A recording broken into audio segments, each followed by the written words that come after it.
Welcome to another video. I'm again here with Rob John, and today he will talk with you and show you some more subtle details when it comes to grabbing the gi, grabbing clothing. That's what he is talking about. I'm a no-gi guy, so that's why I give it up to him. I gave my belt already to him, so thank you for the promotion.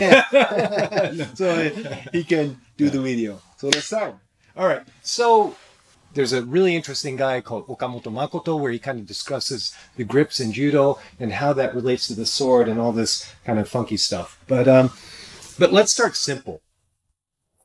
So I'm going to get a little bit into like Aiki-age, Aiki-sage, and then we're going to lead into the grips. Let's look at just something really simple, really basic. If I grab Björn with a closed grip like this, and this is easy for Björn to resist. Like, yeah.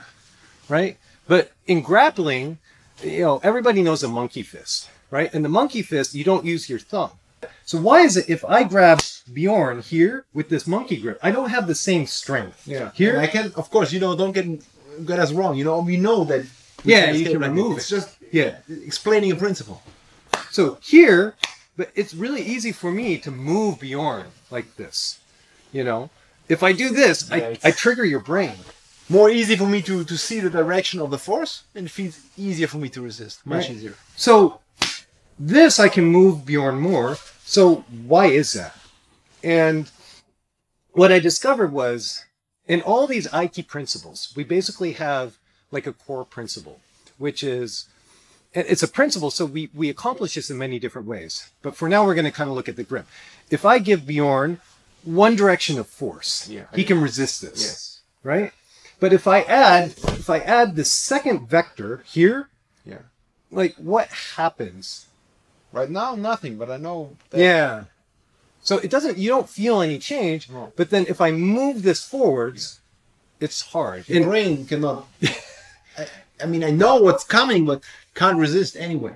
So even if I lean a little bit, and you put this in, it's like... Try this, because you have to feel it. Again, this is not... We don't fight like this. It's just an explanation of some principle.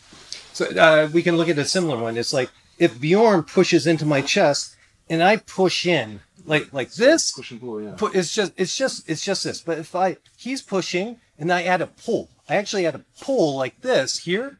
What happens at the point of contact? It's like... It's wide. Yeah, it's light. And then... it's easy to move my my opponent. In any jiu-jitsu situation, like you have a push and a pull. You can never have just a push and never a pull. You can accomplish that in different ways, but you always need at least two vectors on the contact point. So we're going to look at like what that means from like an Aiki-age, Aiki-sage, and how that applies to grips and why that could be important. So in Aiki-age, now there's a lot of different ways to kind of like do it. And why do we do Aiki-age or agete? It's all I'm looking to do is that Björn is holding me down, right? He's holding me down. I want to move him. I want to destabilize him. But if I just raise him like this, he's being nice. He's letting his shoulders come up. But then I have to I have to fight his force. Ideally, what I want to do is I want to negate this pressure somehow and then be able to raise him, which I can't. Let's look at it from a grip perspective. So I'm going to take these silicon eggs, and they're used to kind of like as grip strengtheners. Now, if I palm the egg, and shout out to Okamoto Makoto is the guy that actually first made this public. You can put links up. But if you just palm this gently like this, it almost looks like you're a ninja throwing your shuriken, and you just gently palm it. There's not much pressure. We're going to look at the difference. So here, I don't have anything. In fact, I'm going to use closed fists. This is even worse. Just I feel your shoulders, biceps. It's just easy to read where his strength is coming from. Closed Even fist, if he would be stronger, he might couldn't throw me off, but still I could feel and read where the strength is coming from. But let's say like I use like a pseudo monkey grip like this. This is better. Still, I could feel something, but it's better. Here it's better. Then I use this, and I'm going to have Björn kind of describe the change. So here I'm just gripping, and then here I gently squeeze the eggs, but it's very light. Yeah, the contact point, it feels light. I feel less pressure than before. I feel like the arms are nothing, you know? There's no strength in his arms right now. In fact, it makes it easy for me to relax this. Yeah, it feels like playing with my son, you know?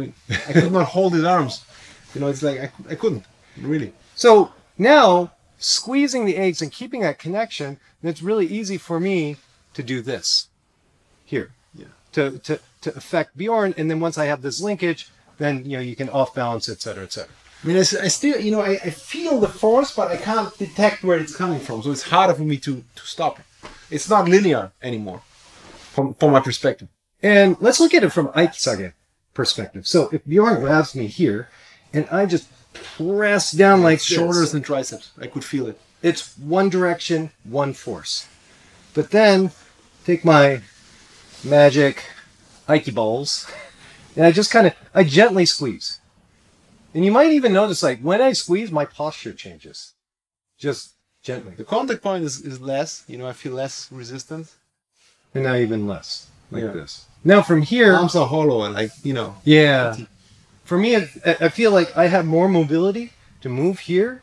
And now I'm going to bring my elbows kind of first without changing this contact point. And it's very easy for me to... And here it's really hard for me to let go. I mean, I can let go, but it's hard. When I get the first one, then it's easier. But if both are hanging tight, it's hard to let go. Yeah. So ideally, we want this kind of like this same effect in our grip when we grip somebody. So we're going to kind of look at that difference now. So if some people might know kind of like the details, when you grip somebody, how you're supposed to grip somebody, but I found there are a lot of people that don't know what to do with their grips. And if you just grip somebody, like Bjorn doesn't have a gi, but let's say I have the collar grip, and I have the sleeve grip here, but here, if I want to move Bjorn, run into his base. I feel his shoulders, I feel the strength, direction of the strength, it's easy for me to resist. And you can try this where you kind of put the egg here in the palm, like this. It's a little awkward, but now you can't grip. Like, I can't grip with strength. Immediately there's less contact, less pressure at the contact point? There's less pressure at the contact point, but now my core is engaged here. If my core is engaged here, it's easier for me to move, to get this move here. But it's still not enough quite to destabilize somebody like Bjorn. Okay? Let's look at one more model. So, this is a shout out to David Weck, and he's the guy that created the Bosu ball. And if you don't know the Bosu ball, it's the balance ball that's kind of cut in half. It got the platform, and he's got this thing called the Weck fist. And with the Weck fist, you take your middle finger, you bring it over to the side here, then you create this triangle. We'll put in a link where Weck kind of goes over like how to do that. But really, the Weck fist is kind of the same thing. And if you just at home just try a normal fist, move your shoulder, try the Weck fist, then do this. And with the Weck fist, if I grip, notice how my palm is pushed out. Now if I grip Bjorn here, roughly speaking, with the palms pushed out, I remove slack, actually. I posture up naturally. Yeah. Now even without the Weck fist, I bring my ring finger, I'm going to bring the ring finger to the meat of my palm, and then I'm going to create kind of a pinching effect with my index finger and my thumb. Now I have kind of a lift on Bjorn. Yeah. But notice how there's this kind of like connection between us. This connection then makes it easier for me to bring here over to the side, but then there's a problem. I'm actually leaning. So let's look at the next portion. If I put my hand on Bjorn here, he's just straight like this. And if I try and push him here, no, he's heavy. If I turn my head here to the side, this is even heavier. But if I just turn my head here to this side here, and then I push him, like it takes some strength, but I have way more leverage. Yeah, it's still, you know, you can resist, but it's much different from when you look straight, only looks to this side. So what's going on? Let's look at it from this perspective. If I try and push, he can resist. Yeah. But if I look to the side, then do this. Yeah, it can't resist. I mean, maybe I can resist, but it's too late then. You know, it's my mind cannot grasp it. Because when I do this, is there any change here? Yeah, the pressure at the contact point is going less. But that's the main thing. You know, it's hard for me to detect where it comes from. Right. But if I do this, then I know where it comes from. The pressure comes up. Yeah. Right. So the brain knows what to do. Yeah. But let's say I do this and then I shift and then I do this. Yeah. It's hard for his brain to read. Really. Yeah. So now we put these two together, right? So I grab Bjorn here. I got let's say my collar grip here. I push my palm out here, ring finger to the meat of the palm here. So I'm not grabbing from my fingers. I'm actually pushing my palm here. I have my index fingers coming out and I kind of create a pinching grip. And I add this here to here. Now I need to be able to shift my axis, which is actually what happened. I shifted my axis over here without moving my weight. Here, I shifted my axis without moving my weight. And then from here, it's very easy for me to take Bjorn down. Yes. This is just a demo, you know, like a demo. He's not actively resisting, but we're just looking at if I'm here like this, just for the camera, I've got him pinched. I got him kind of like pinched here like this. If I do this, I can't. I have better connection to move him here, but not quite enough to bring him over to the side. If I can bring him over to the side, I got to turn my head this way, leave my weight kind of like on the far side. And then it's much easier for me here. I think you can see to keep connection to him. And what you have to understand is when he is grabbing me, it's like he puts the bone directly at the contact point. Basically what he's doing is this, and he grabs the gi for getting a stronger position, but he's completely, you know, if he grabs like just like this, he would slide off. But he puts the bone, which is a perfect connection, like you would put the part of the elbow against the throat.